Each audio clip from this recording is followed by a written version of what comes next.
Right now you've got $10 trillion in capital in family offices, and you got 124 trillion moving downstream. And there's so much emphasis on the investing. Let's put this amount in private equity, this amount in whatever. Once you have a liquidity event, you shouldn't even contemplate investing until you've done certain things.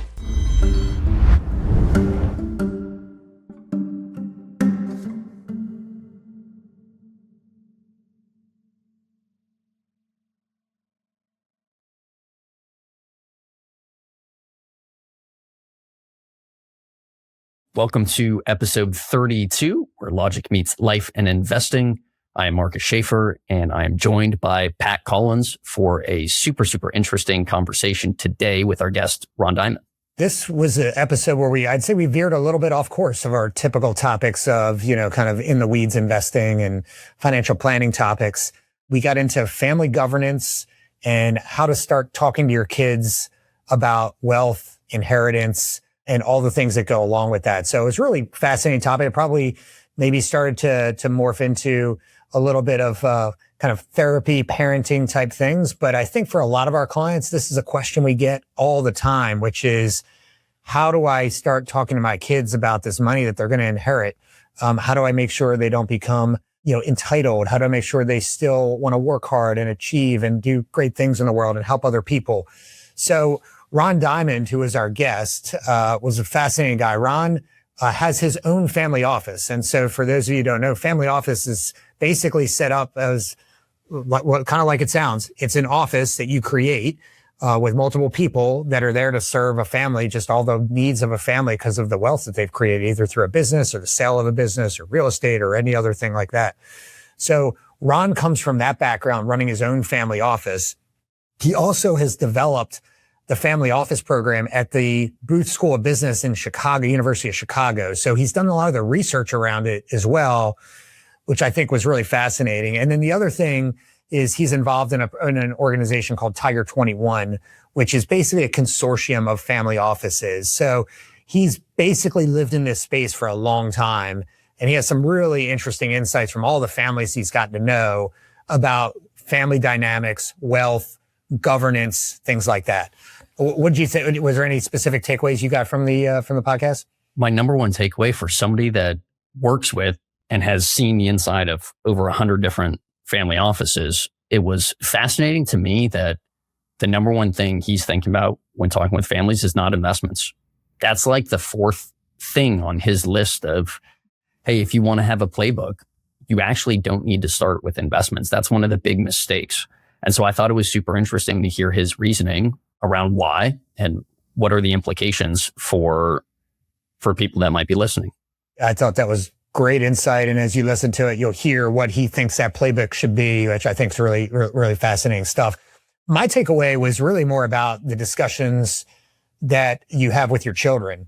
Maybe this is just kind of near and dear to my heart. I have two college age children. So they're getting to that age where, some of these conversations, should be happening.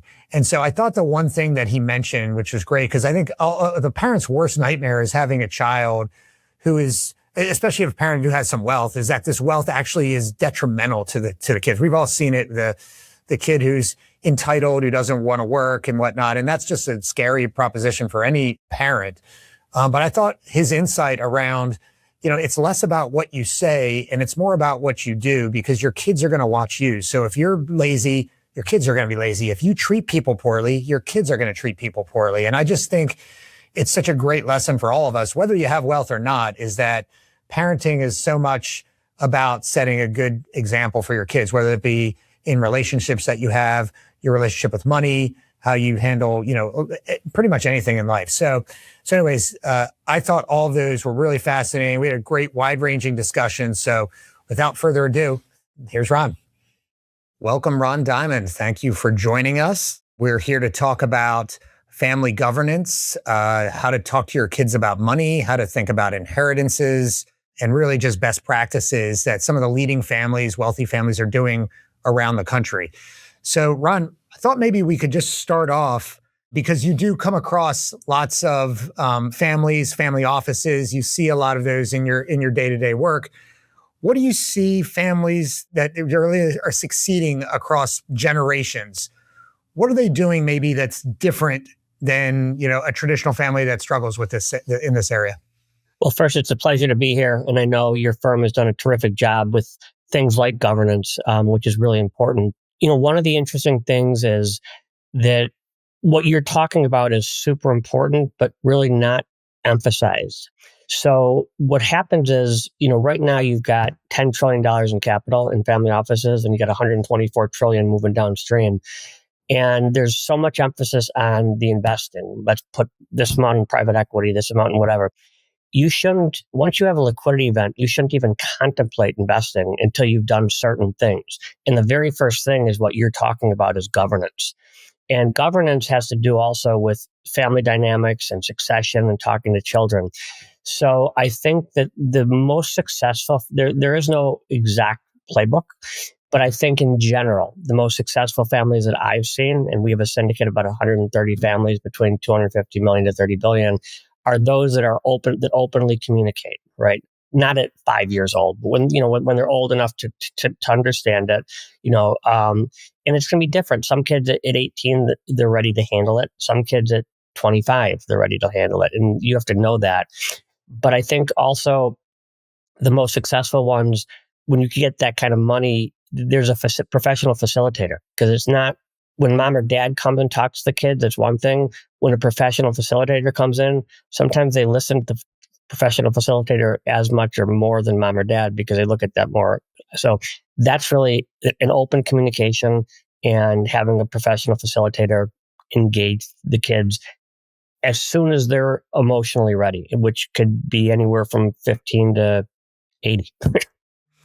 So maybe we could dive into that a little bit more, because I think it's an interesting kind of concept for a lot of people. I think we hear some clients say, they want to be careful about introducing these concepts to their kids about the wealth that's in that family and what their inheritance might look like, or what the gifting may look like over time, or their trusts, or whatever it may be. The concern about entitlement, are they going to want to work? Are they going to want to achieve? Because I think a lot of times the kind of the G1 of that generation that maybe created the wealth sees a lot of value in hard work. And so how do you know when the kids are ready? And I guess the question is, how do you make sure that you're not, as you're educating, you're not also creating potential entitlement that, oh my gosh, I have all this money, I don't have to go work now? It's a great question. And that's really the $64,000 question. The most important thing to do as a parent is to raise good kids who are grateful and, productive members of society. The worst thing you could do is to raise an entitled kid. And I see that happen all the time. Where I grew up in a relatively affluent geographic area. And I remember there were 3 kids who were given money very early. Even before they were 16 years old. They're trust fund kids. One's dead from overdose. One committed suicide. And then the other one is doing actually very well and is a productive member of society and with his family. So I think that we don't understand. I mean, when you're 15 years old and you have $100 or $500, that's a lot of money. If you're talking about $20 million, it's hard to fathom. It's hard to get your arms around that. So I think that's why, there's a whole field with psychologists who've come in here to do that. There is no playbook. There is no, well, you should do it at this age, and this is how much you should talk about, and this is when you should do it, because it's going to be dependent on the kid. But I do think that as soon as the kid is ready, the more open dialogue, the more transparent you are, the better. And the other thing is, children, they watch you, right? So if I say to them, you have to work really hard, and they just see me watching TV all day, what is that? They're going to do what I do. They mimic what you do. They mirror what you do. If they see me treating a waiter with respect and dignity, which I always do, and they don't, they're going to be really punished for that. So we try to, in our family at least, we try to make it like we're not better than anybody. We're all in this together, and you just have to be nice and kind and thoughtful and think of others. Again, there's no playbook for it, But I think that what you're talking about and what your firm does a really good job at is the governance and the dealing with the kids, because statistically, only 25% of families make it to the second generation, and 10 make it to the third, and 5 make it to the fourth. So we're talking about a model, 10 trillion in capital, 124 trillion moving downstream, but the model doesn't work. And why doesn't it work? And one of the things is exactly what you're touching on is, rather than start investing from day one, you have to get the governance right and you have to get the kids prepared. So I think the way your firm does it, I think is very, very powerful. Yeah. And I think, Ron, there's kind of even a step before the governance and the investing, there's this step of, hey, what is the purpose that you want for this money? And you got to do that before you could figure out how you're going to actually transfer it. Can you talk a little bit more about, I think one of the big hesitations and concerns from families is exactly what you alluded to, that shirt sleeves to shirt sleeves in 3 generations. That's kind of one of the big hesitations, and the stats you just mentioned are kind of alluding to it, that, hey, significant wealth isn't going to last forever. Is it overspending? What do you think is driving most of the inability for that wealth to be truly multi-generational? One, there's no playbook. So here's what happens. You have a liquidity event. Let's say you sell your widget company for $1 billion and it's in the paper. It's on the internet. Everybody knows it. And what happens is people start investing right away, and then your friends hit you up. This guy's got a successful real estate fund. Your cousin's got a good private equity fund, and you start investing from day one. And that's really the last thing you do. So the problem is there really is no playbook.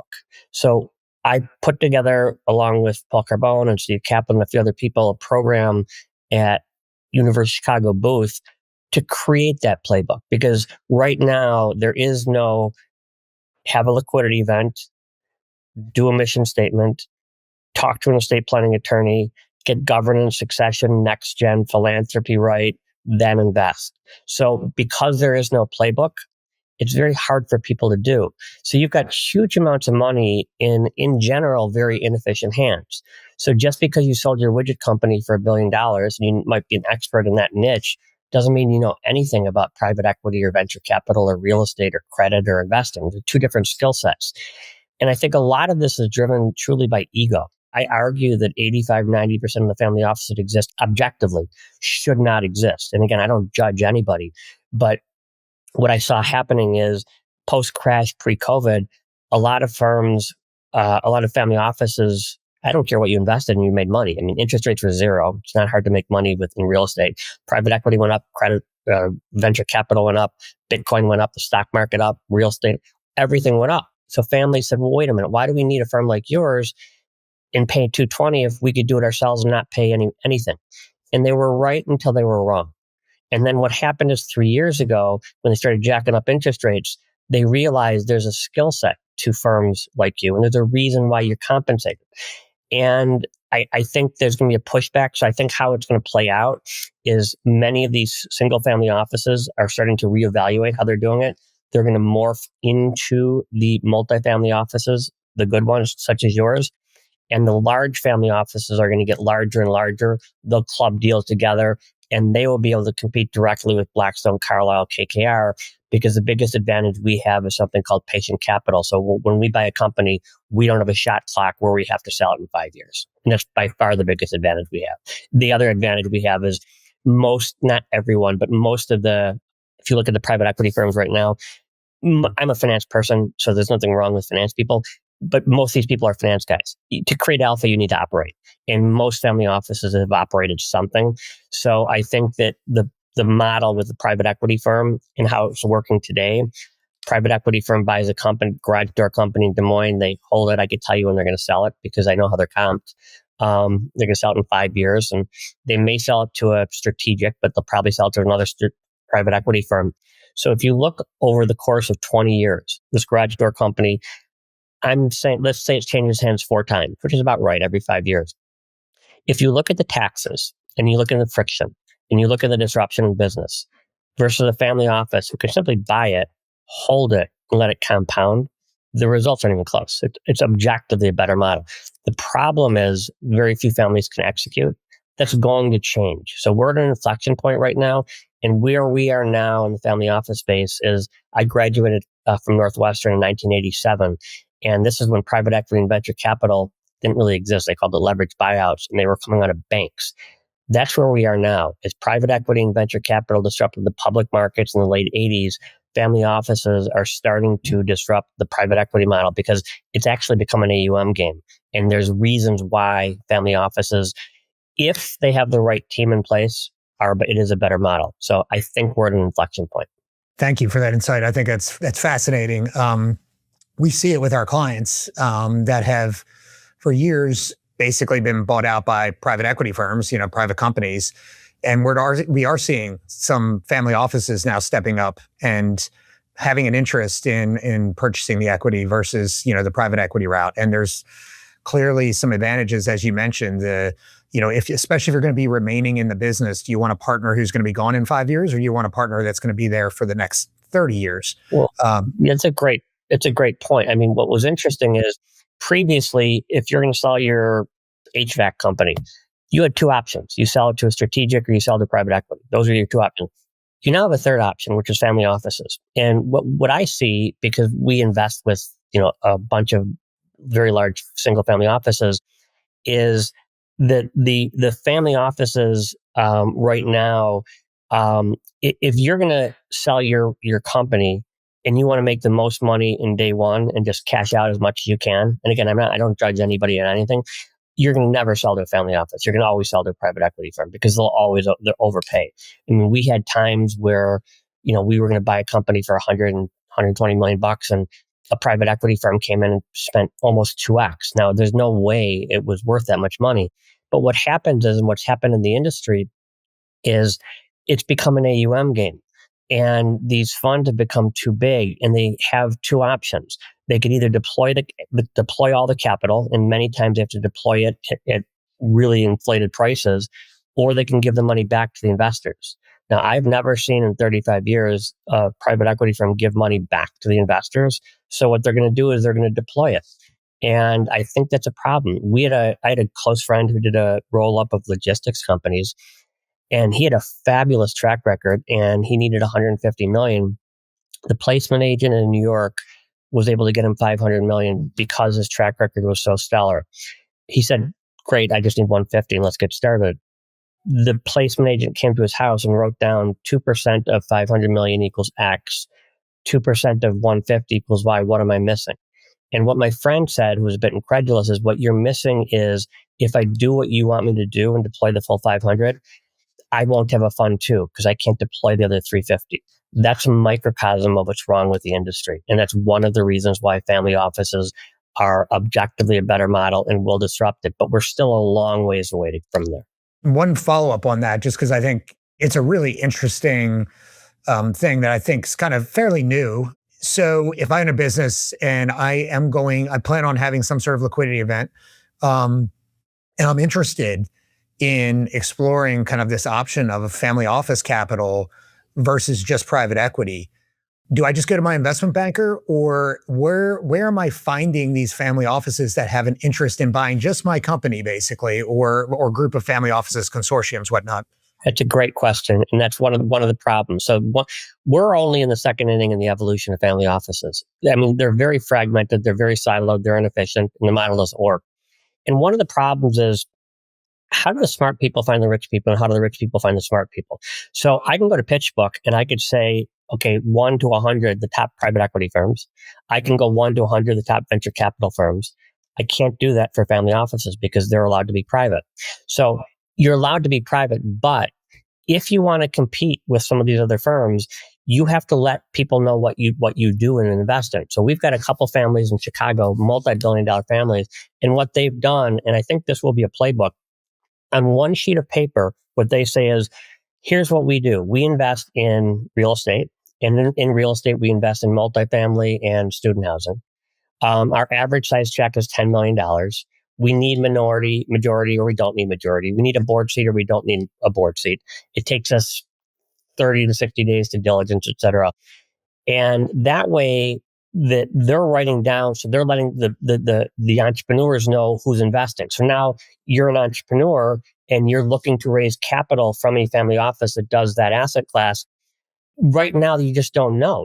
There might be one or two people. So I think how this is going to ultimately play out, if family offices want to compete directly with the private equity firms, which many of them do, you're going to say more and more family offices put together on one sheet of paper, here's what we invest in. So if I've got a med tech company or I've got a early stage, healthcare company, and I know these 18 families invest in it, I'm going to go to these 18 families. There's no central networking right now. And that's one of the many problems that family offices have. So what I'm talking about, even though it's objectively a better model, we have a long ways to go. And one of the things we have to get right is the networking. How do the smart people find the rich people? And how do the rich people find the smart people? And that's incumbent upon the family office. One of the things I think the model you're talking about can do is it can help create multi-generational family businesses, right? Because I think one of the challenges, hey, if you start a business and you sell it to private equity, you're going to lose a lot of control. And a lot of people do that, as you mentioned, to exit. What do you think are kind of best practices that families should be thinking about as they look to have their kids join the business with them and utilize the business as opportunities for the next generation? Well, first you have to find out, and again, the kids might not want to be in the business.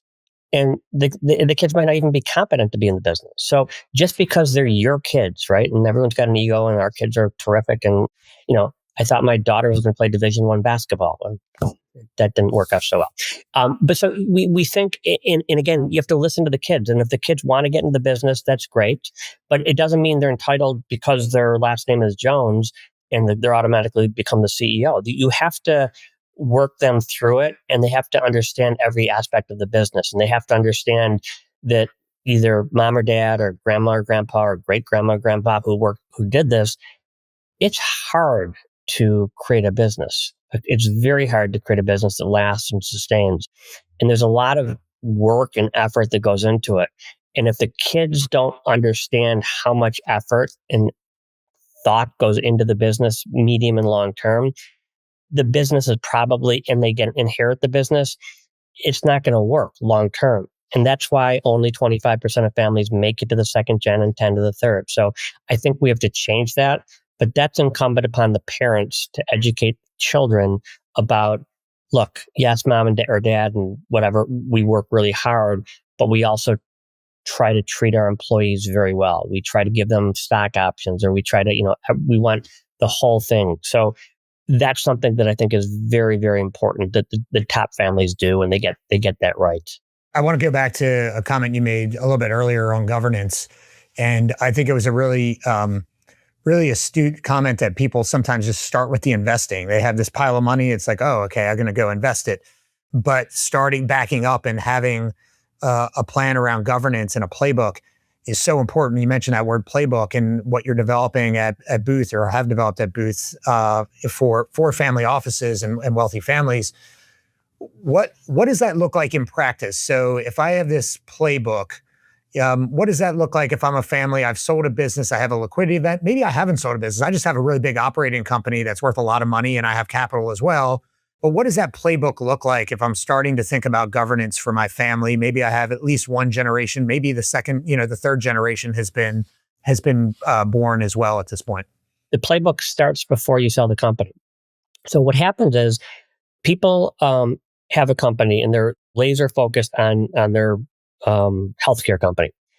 And if they're contemplating selling a business, you should start doing the planning and talking to the estate planning attorney before you even have an LOI. Because once you've done a letter of intention, then there's something pegged. And a lot of the stuff that the trust and estate planning attorneys are able to do, get things out of your estate, do discount valuations, if you've signed an LOI, you can't do. So the first thing is you have to educate people before they even think about selling their business, because then they could do a lot of estate planning. Once you've signed the LOI, maybe 10 or 15% of what teeny attorneys have in their tool chest, they can implement, but they can't do the major things. So that's number one. Number two, the playbook has got to be, here's what you do. You have a liquidity event, you sell your company for X. In order for it to make economic sense to have a single family office, which is your multifamily, but if it's a single family office, you need a minimum of 500 million. There's a ton of families that have less than 500 million that have family offices. And again, I don't judge anybody. It just doesn't make sense, because if you do the math, if you have 200 million, which is a tremendous amount of money, but if you've got your own admin, your own team, your own tax team, whatever, versus going to a firm like yours where you're splitting the cost with 10, 20, 50 families, do the math. And the math says you need 500 million. So that's the first thing. You need that in the playbook. Then you have to say you need a mission statement, as you mentioned earlier. Then you need together family dynamics. You need to talk to your estate planning. Your estate planning attorney, I would argue, is more important than the money manager in many instances, because that's kind of structural alpha. So people don't understand that. When I ran my hedge fund in the 90s, I was talking about my strategy they used to call them rich people. Now they call them family offices. So there's a rich guy. And I'm explaining the strategy, and he brought his estate planning attorney in the meeting. And after I was 32, and afterwards I just said, Mr. So-and-so, you're just, with all due respect, why was the estate planning? Because, I didn't say it condescendingly, but like he had no idea what I was talking about with the strategy.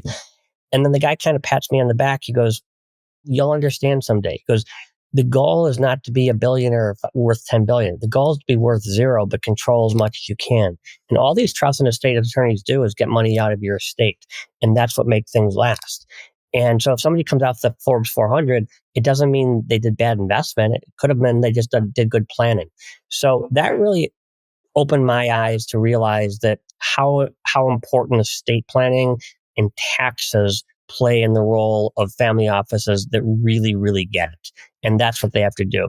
Once they've done that, they've got everything done, maybe 9 to 12 months down the road, then you could start investing. But you can't start investing from day one. And yet there's such a huge temptation to do it, because everyone's trying to hit you up. You want to be nice to your cousin, your best friend, or whatever. They do it backwards. So that's what we're trying to recreate. And that's part of the reason 25% make it what we're trying to do is change that. It shouldn't be 25% make it G2, 10 to G3, and 5 to G4. We want to change those numbers. The concepts that you're talking about, can that come downstream, do you think, to families that, let's say, have enough for themselves? The mom and dad have said, we have more than we need. We're never going to consume all of this. But we don't have 250 million or $200 million, but we have a good amount of money. We know there's going to be a big inheritance going to the next generation, maybe even that following generation after that. But we're not at the level where we can start a family office. We may even be borderline to be multifamily office. Are the concepts you're talking about, can they be used, do you think, by just, generally wealthy families, not ultra high, high net worth? They should be. The growth is really not going to come in my world, which is the single family offices. The growth is going to come in your world, which is the multifamily offices. And I think what's happening is I'm seeing a trend. A lot of these single family offices, they have a liquidity event, and then they're like, okay, I sold it. I made X number of dollars. And then they take their foot off the gas pedal, which is fine. But if you're going to do that, then give the money to a multifamily office like yours, and don't do it yourself. Unless you're going to commit to running this family office as diligently as you did your actual business, just don't do it. And again, I don't judge anybody. If you're planning to do that, that's fine. Decide if you have enough capital and you're willing to do it. So I think in the industry with 124 trillion going downstream, I think a lot of that money is going to, right now, what's happening is the single family offices who are not very efficient, and that's not all of them, but many of them, they're reevaluating and they're going to pull back and go into multifamily offices. And what they should do is, if they made their money in real estate, let them handle real estate. Don't let you or anybody touch it, and have you guys handle the rest of the stuff. They don't do that now. I think that's going to happen. And having said that, the big family offices are going to get bigger and bigger. I did a podcast with David Rubenstein, and he's, everybody knows Carlisle, but nobody knows, or very few people know, Declaration Partners, which is the name of his family office. What he said is in 5, 7, 10 years, people will know Declaration like a brand. And I think that's going to happen. Well, it comes full circle here, because, several episodes ago, we had the president of the Baltimore Orioles, who David Rubenstein just purchased with an investor group. So for those who listen to that podcast, this is kind of how it's all connected. But maybe what we could do is kind of go back to kind of these conversations, the governance model with your children. Let's say they've gotten to a point where obviously there's some discussions happening. I think one of the things I hear from clients a decent amount is the clients grew up with scarcity. The original kind of creators of the wealth grew up with scarcity. They grew up in adversity. That's a lot of what drove them basically to be able to build this wealth, build a great company. And they know that their kids aren't going to grow up with that. It's just the reality. The kids aren't stupid. They see the wealth that's been created. They probably have lived through that. So what replaces scarcity as a driver for kids that don't have scarcity, don't have kind of adversity? What replaces that, do you think, to drive people to achieve? I think as a parent, one of the things you want to do is every parent wants their children to have, no matter how good your life was, you want your children's life to be better. No matter if your life is wherever it is, you want your kids' lives to be better. I think one of the things that we do is we spend, like right now, the people who created the wealth, they're focused, what the most important thing is, the work ethic, the discipline, et cetera. And then they make the amount of this wealth. And then the values that many of them are trying to pass on to their kids is, I want them to be enlightened, and I want them to be happy, and I want them to be fulfilled, and I want them to be, which is great. But if you're going to do that and you're going to not have any parameters on it, in many instances, it makes them too soft. So it's really the parents in many instances, because we don't want them to see how hard we had it. But sometimes being hard is good, and that's what drives it. So I think the families that are the most successful, you could still have a lot of things, a lot of material items, and be working really, really hard and understanding how hard it is to work. But I think part of the problem is people have a liquidity event. They think their lives were so hard, and maybe it was, and they worked 18 hours a day for 20 years, whatever. And they don't want their kids to have to go through that. Well, then you're going to make them, in general, soft. So is the goal really just to make them enlightened and to give them, everything they can? And it's not, I'm not saying you don't want your kid to be happy and enlightened, because you do. You want that. But there's a balancing act. And that's one of the things that I find interesting, is that, like, whatever it took to get here, they're almost saying, I don't want my kids to have to go through that, and I'm going to make it so easy for them. And if I make it so easy for them, the intent is good, but the outcome usually not good.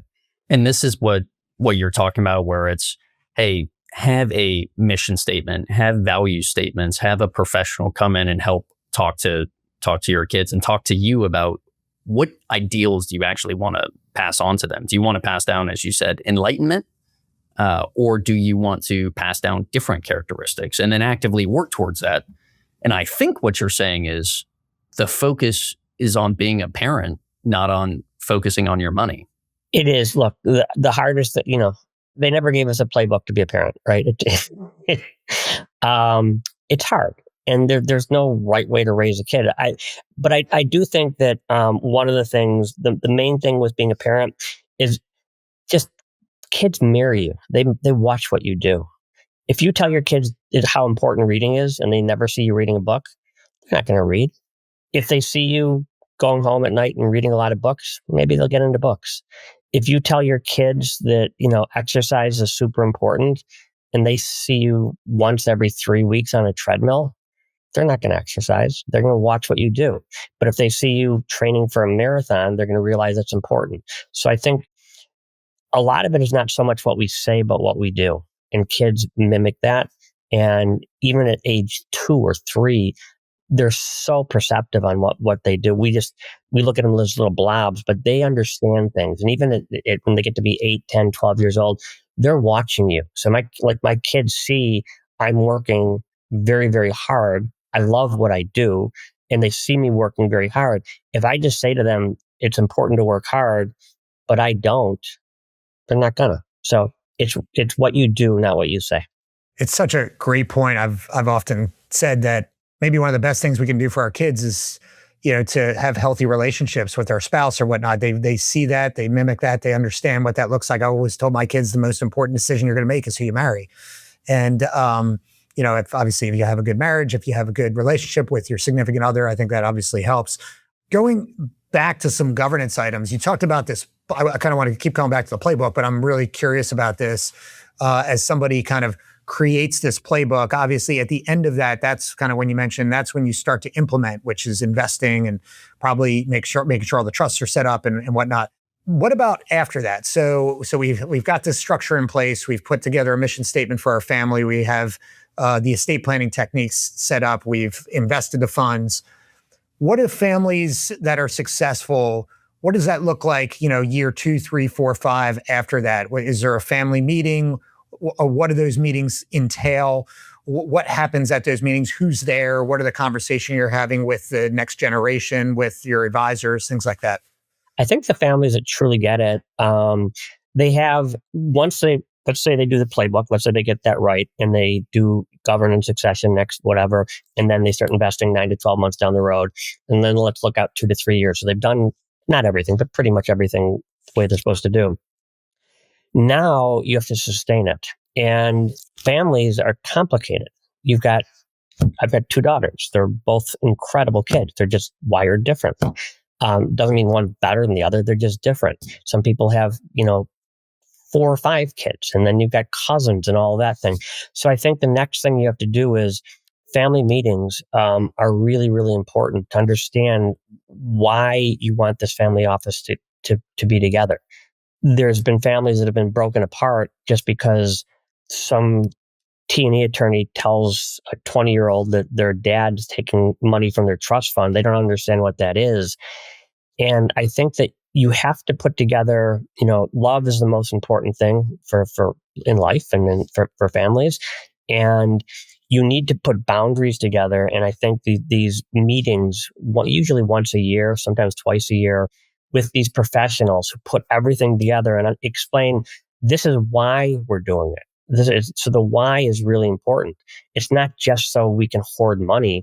It's because we want to make a difference. Our thing is we want to invest in education, or our thing is we want to improve housing, or whatever it is. By having these meetings together, it becomes more of a team. So I think that's really the important thing, is to get these meetings set up, and they're done by professionals. You mentioned in the beginning, I thought it was impactful, the comment about the 3 people you knew growing up that inherited money, and 2 out of 3 had just tragedy, basically. Do you have some examples you can think of families that have done this really well, governance, and how it's kind of played out for them? Obviously, you can take names and off of that.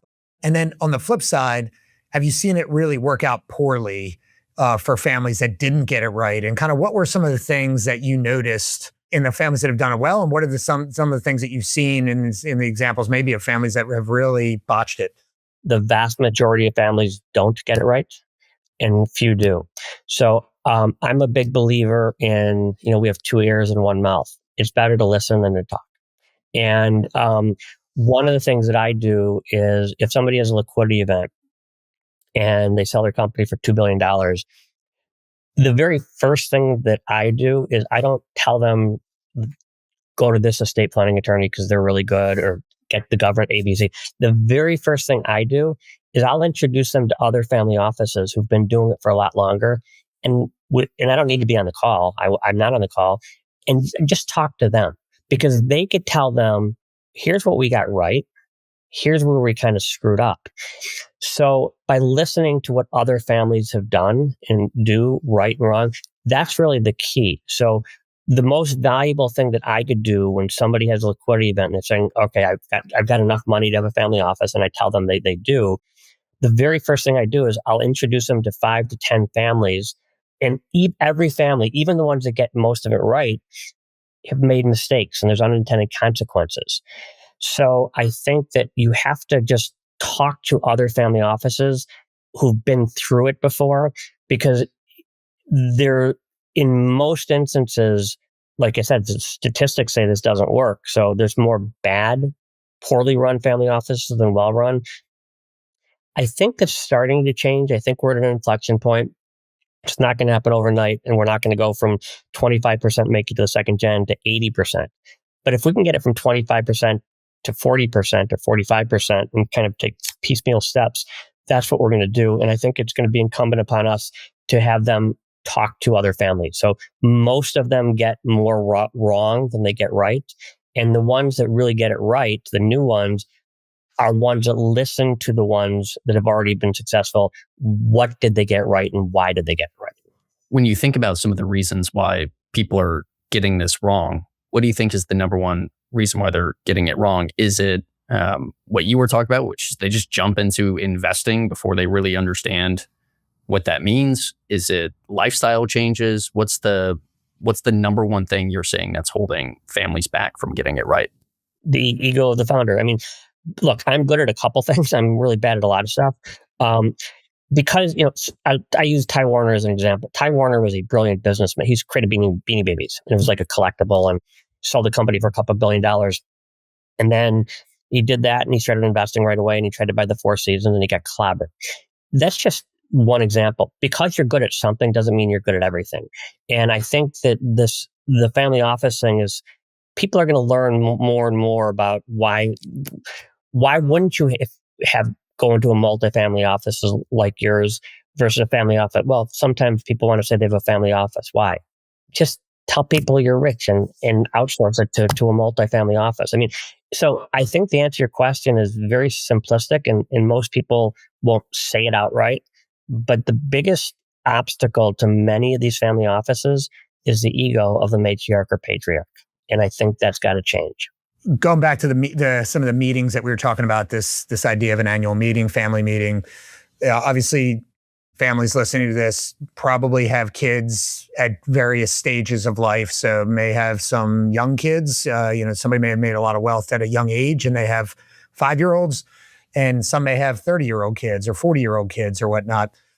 Do you see any successful families or traits of successful families, how they talk to kids at different stages of life? So obviously you're going to talk to a 5-year-old a lot different than a 15 or a 20-year-old, but are there some concepts that families could take away to say, even when I have young kids, I can start to introduce some things to them now.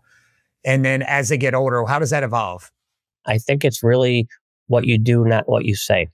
So if you sold your company for a lot of money and, you treat waiters as second-class citizens, and you're not respectful to everybody, and you think because you're wealthier and these people are serving you, kids see that, and that's really, really a bad thing.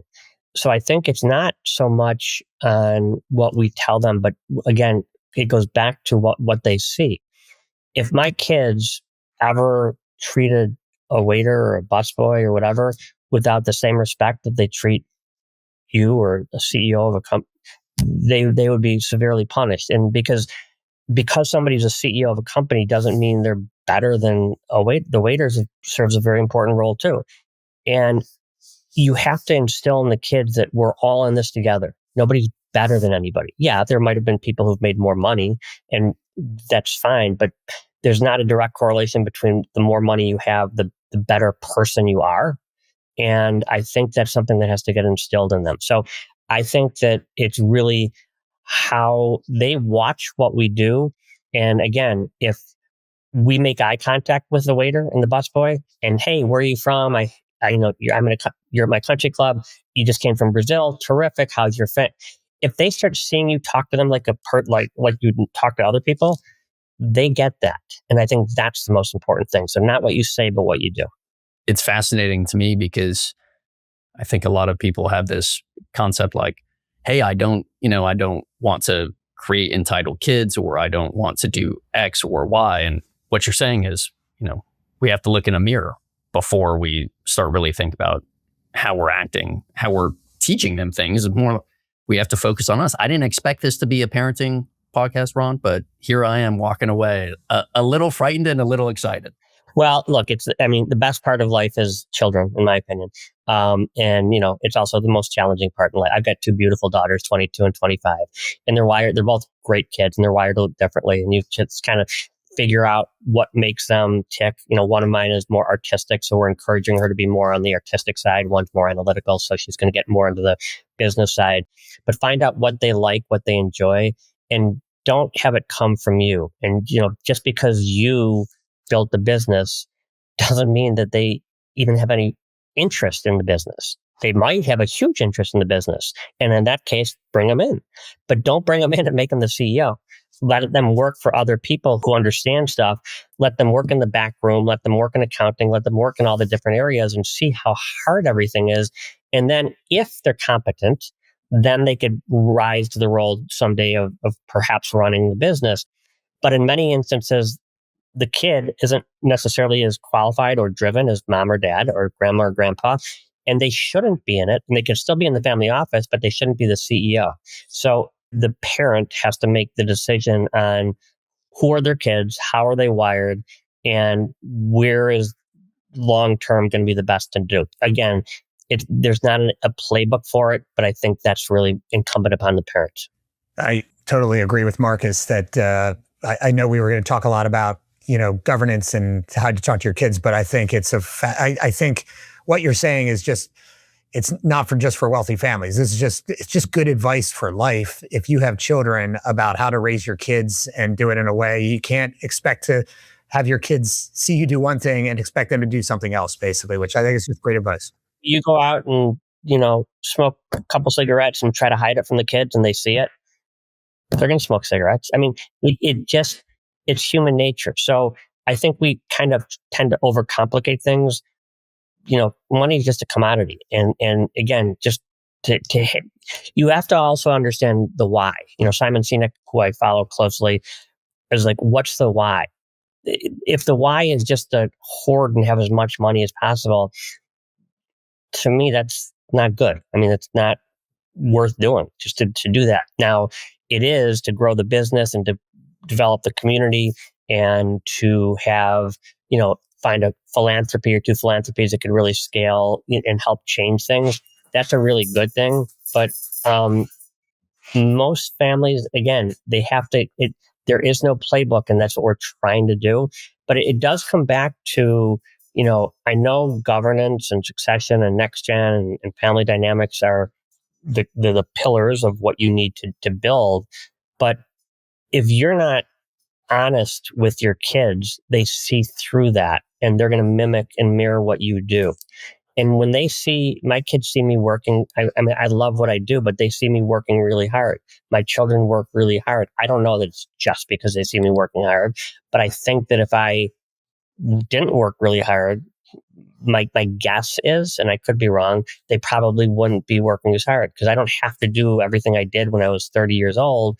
I'm 60 and now they see me working the same amount of hours, but I'm passionate about what I do and I love what I do, and they see that. And I think that's what we have to get right. I can't think of anything better than to end it on that statement. Figure out what you're passionate about, figure out the values, and go out there and make it happen.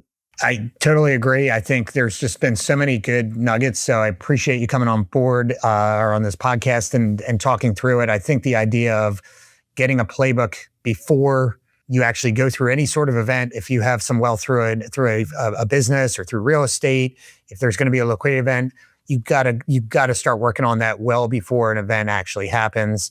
And I think the other part that just kind of flowed through this whole podcast is just, if you do the right things as a parent, your wealth shouldn't be just completely damaging to your kids. You have to do the right things as a parent first. And obviously there's some maybe additional complexities when you have some wealth, but start with the basics, which is treat people well, and the kids are going to mimic kind of how you operate basically in life, which I love. So thank you, Ron. Thanks for coming on this podcast. We really appreciate all the insights and wisdom that you've given us.